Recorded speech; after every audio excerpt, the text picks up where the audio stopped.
پرۆژە یاسای چاکسازیەکەی حکوومەتی هەرێم تا ئێستا بەهۆی بوونی چەند تێبینیەک لەسەری نەتوانراوە جێبەجێ بکرێ و ئەمەش بۆتە یەکەمین ئامانجی دانیشتنی پەرلەمانی کوردستان بۆ ئەوەی چاو پێداخشاندنەوەیەکی بۆ بکەن و بە کۆی دەنگ پرۆژە یاساکە پەسەند بکەن. بۆ ئەو مەبەستەش لێژنەکانی دارایی و یاسایی بە هاوبەشی دەستەی سەرۆکایەتی کۆبوونەوە و تاوتوێ راپۆرتی هەردوو لێژنەکە کرا.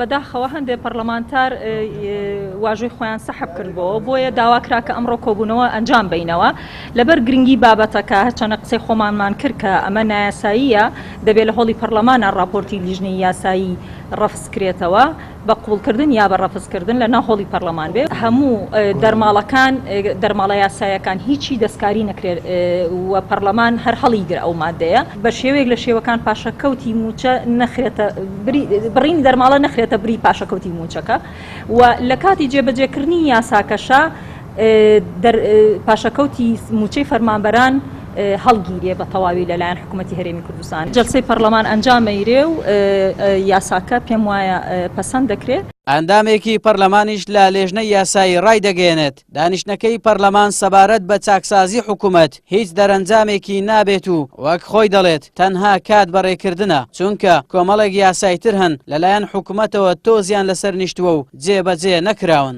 من وەکو ئەندامێکی لیژنەی یاسایی ئەمڕۆ کە بایکۆتی ئەودان کۆبوونەوەی لیژنەی یاسایی و دارایی کە پێکەوە دەکرێن کردوماوە ماوەی پێشوشکە جارێکی کۆبوونەوەیان کرد ئەو کاتی شەر بایکۆتم کرد. پێم وایە پەرلەمان ئیشی یاسادانانەوە چاودێریکردنە بەسەر حکوومەتدا. حکوومەت ئەگەر کۆمەڵێک ڕێنمایی و بڕیاری ناقانونی دەرکردومە ئیشی پەرلەمانیە پێم وایە پرۆژەکردنە تەنها چاوەشەکردنی خەڵکەوە سەرقاڵکردنی پەرلەمانە هیچ بنەمایەکی چاکسازی تێدا نابینەوە هیچ ئومێدێکشم پێ نییە بۆیە بەشداریشم نەکردو. چەندین یاسا لە پەرلەمان دەرچووە ئێستا لای حکوومەت تۆزیان لەسەر نیشتۆ جێبەجێیان ناکە.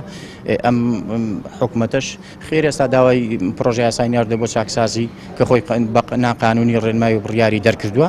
لەبەر چەندین هۆکاری سیاسی و بە تایبەتیش هەڵبژار نەگشتەکانی عێراق ناتوانرا دانیشتنەکەی پەرلەمان ئەنجام بدرێت لە کاتێکدا دەبوو زووتر ئەو پرۆژە یاسایە بەبێ کەم و کوڕی پەسەند بکرێت کە تیایدا چەندین خاڵی گرنگی لەخۆ گرتووە. لەوانش هاوسەنگکردنی موچەی خانەنشینی بە شێوەیەکی دادپەروەرانە و کەمکردنەوەی موچەی پلەباڵاکان و زیادکردنی موچەی فەرمانبەری ئاسایی بۆ ئاستێک کە فەرمانبەر بتوانێت پێی ئیدارە بکات. هەروەها چەندین بابەتی نایاساییش لا ببرێت کە یەکسانی لە موچە و دەرماڵەدا لەخۆ گرتووە.